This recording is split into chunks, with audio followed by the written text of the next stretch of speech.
Nabi SAW punya akhlak yang baik sekali, mulia sekali. Sampai Abu Talib itu sendiri malu dengan Nabi SAW di umur 8 tahun. Anaknya Abu Talib banyak. Kalau istrinya Abu Talib lagi siapin makan, anak-anaknya pada berebut. Nabi SAW duduk di pojok rumah. Enggak sama sekali. Enggak berebut. Nanti kalau selesai makan ada sisanya beliau makan. Sallallahu alaihi wasallam. Punya akhlak yang mulia dari masih kecil. Sampai Abu Talib bilang sama istrinya, khusus untuk Muhammad sisipkan makanan. Karena dia tidak ikut berebut sama mereka. Gitu kan. Baik, di umur 12 tahun, pernah satu waktu Abu Talib ini mau ke negeri Syam, urusan dagang.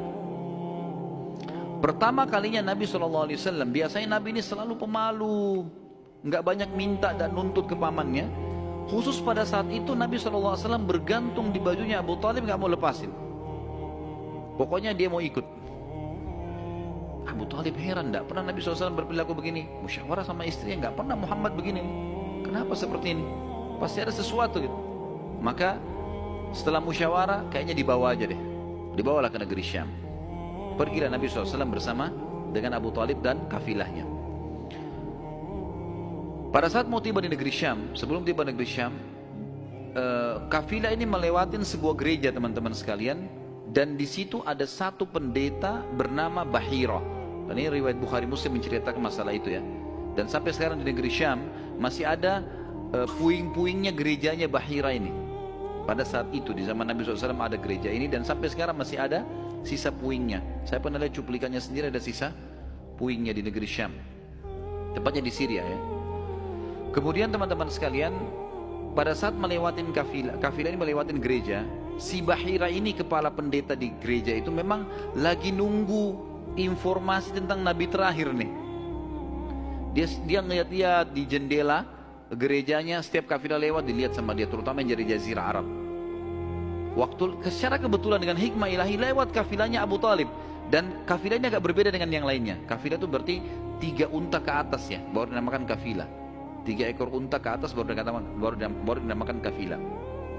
Setiap waktu lewat kafilah Abu Talib ini ada awan yang menaunginya. Beda dengan kafilah lain, padahal lagi terik matahari. Dan tidak sengaja kafilah Abu Talib istirahat di sebelah gereja dan ada pohon-pohon kurma yang berderet, itu semuanya seperti menundukkan daun-daunnya ke kafilah itu. Pendeta ini perhatikan, kafilah tanya ini, kirim satu orang, tanya mereka kafilah dari mana nih? Jawabannya dari Jazirah Arab. Dari mana? Dari kota Mekah. Kata Bahira, hidangkan makanan sebaik mungkin di gereja, undang semua kafilah ini masuk makan. Diundanglah. Mereka cerita masuklah mereka untuk makan, dan pada saat satu kafilah ini masuk, yang ditinggalkan di situ hanya Nabi SAW. Nabi nggak boleh masuk karena tradisi orang Arab dulu aib kalau anak kecil ikut makan. Nanti selesai orang tua makan baru makan. Tapi ini tradisi jahiliyah. Kalau sekarang antum lakukan, antum juga jahiliyah. Makan, kasih anak-anak makan. Kenapa harus disendirikan? Mungkin dia lapar, kesian. Gitu kan? Baiklah. Waktu lagi makan, Bahira ini memperhatikan satu persatu orang-orang Quraisy ini, wajahnya, karena mereka tahu cirinya Nabi terakhir.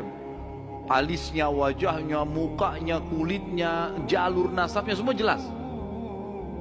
Tidak semua, tidak ada tanda-tanda kenabiannya. Ini mukanya muka biasa semua. Maka si Bahira tanya, apakah masih ada dari kafilah kalian yang tidak ikut makan? Kata mereka, ada satu anak kecil di depan, kami suruh jaga barang kami. Kata Bahira, boleh saya ketemu? Oh silahkan. Mereka lagi asyik makan. Bahira keluar menemui Nabi SAW. Nabi lagi duduk di bawah pohon. Lalu Bahira memanggil dia, mengatakan, hai anak kecil, ikutlah dengan saya. Kafilahnya disuruh jaga oleh beberapa pegawainya Bahira ini. Masuk di satu ruangan di gereja. Kemudian Nabi SAW berdiri lalu kata, jadi orang Mekah begini teman-teman, di Mekah itu ada patung namanya Lat dan Uzza. Lat dan Uzza ini 2 patung yang luar biasa dikultuskan di Mekah. Hebat patung ini menurut mereka. Jadi kalau bersumpah atas nama Lat dan Uzza sudah tidak mungkin berbohong. Kalau bohong kualat nih. Maka pendeta ini tahu Bahira. Dia bilang, hai anak kecil, saya akan bertanya kepadamu atas nama Lat dan Uzza. Ini semua anak kecil sampai orang tua di Mekah tahu nama ini. Dan mereka ketakutan kalau dengar nama ini. Apa jawaban Nabi SAW waktu itu? Umur 12 tahun. Masih kecil, kalau kita sekarang masih SD gitu kan. Maka beliau mengatakan, jangan engkau sebutkan 2 nama berhala itu karena aku membencinya. aku tidak suka dengan patung itu.